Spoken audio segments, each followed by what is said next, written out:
Добро утро, Искрич. Се надевам дека си ми добро. Ќе ги поздравам колегите во режија и секако нашите верни гледачи кои што секој утро се заедно со нас.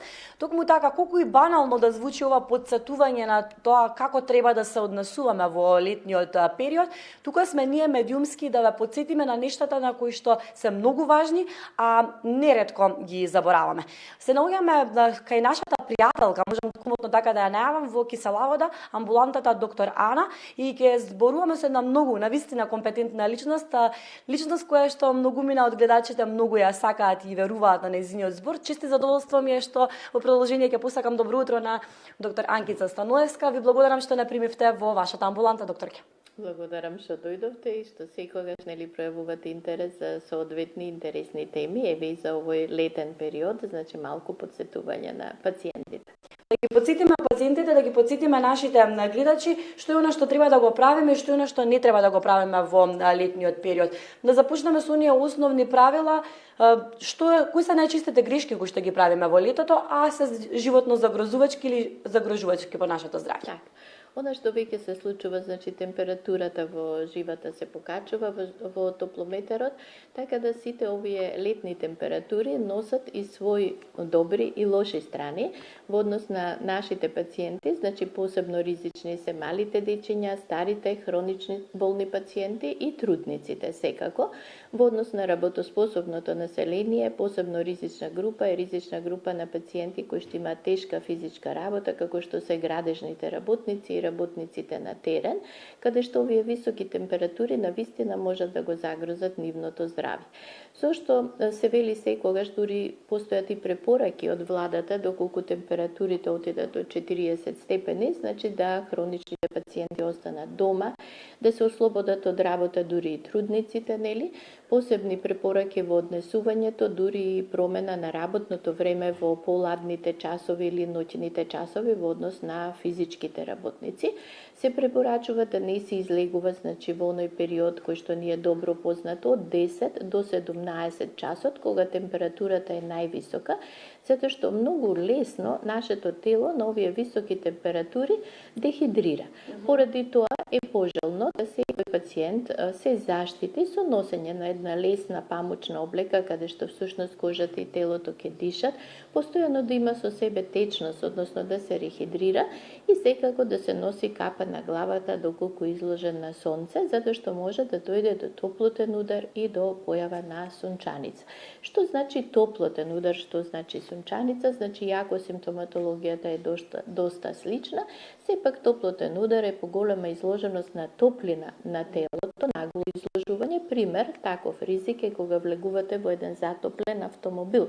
Значи, затоа и претходно треба да се отвори автомобилот пред да влезете, доколку бил на сонце, да се проветре, па дури потоа да се влезе во автомобилот, а никако веднаш да се седнува, затоа што мала изложеност од само неколку минути може да ви предизвика топлотен удар, што значи една зашеметеност, главоболка, дури повраќање, нагон на повраќање, лошење, губиток на свест. Дури може да дојде при поголем топлотен удар, дури и до епинапад. Имавме и наши пациенти кои што во текот на одморот ги доживеале овие незгоди, додека поголема изложеност на сонце може да доведе до појава на сончаница, која што исто така се манифестира со губиток на свест, со гадење, повраќање, грчеви по мускулите, дури да дојде и до губиток на свест и онесвестување на пациентот. Нешто што постојано велиме, значи многу вода, многу течност и доколку е возможно, тоа не мора да биде чиста вода, значи може да биде збогатена со електролити, со некои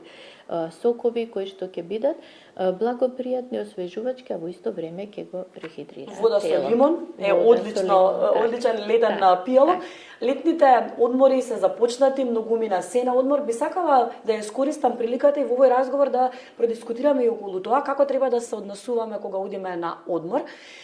Посебно да ставиме акцент на младите родители со малите дечиња, со бебиња кои што заминуваат на одмор, но секако и на возрастната групација на граѓани. Што е она што треба да внимаваме кога одиме на одмор?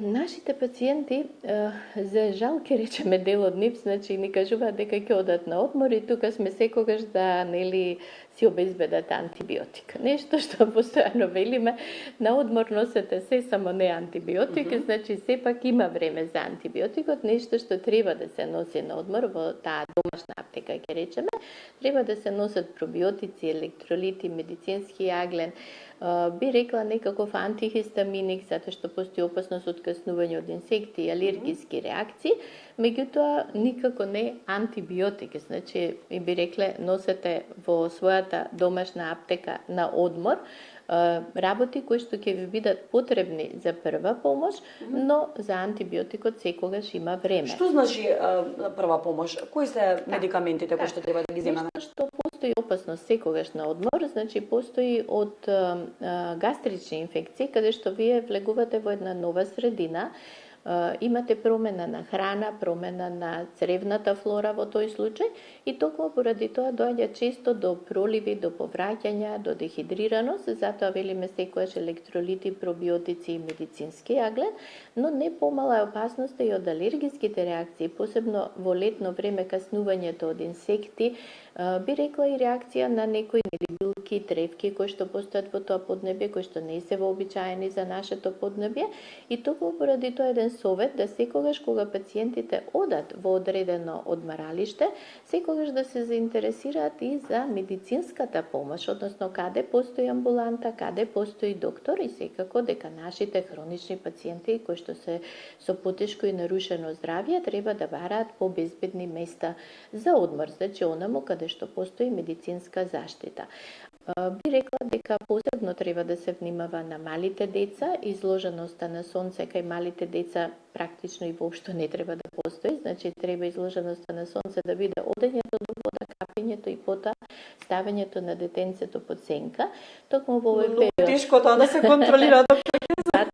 Затоа секако со малото детенце се оди на плажа до 10 часот и после 17 часот, затоа што убаво кажавте кој е тој што ќе го задржи нели детенцето под сенка и токму поради тоа одење во овој период кога изложеноста на сонце ќе биде нели помала и температурата ќе биде помала, заштита со креми, со висок фактор за сончање, како не би изгорела детската кожа и да претрпи, би рекла, дури и опекотини. Истото важи и за возрастните, затоа што и возрастните напразно е да се сунчат и да добијат, да речеме, боја. Ако тие изгорат својата кожа, таа кожа значи ќе се излупи, не постигнале ништо во добивањето на тој бронзен ден, така да сепак значи заштита со креми со висок UV фактор.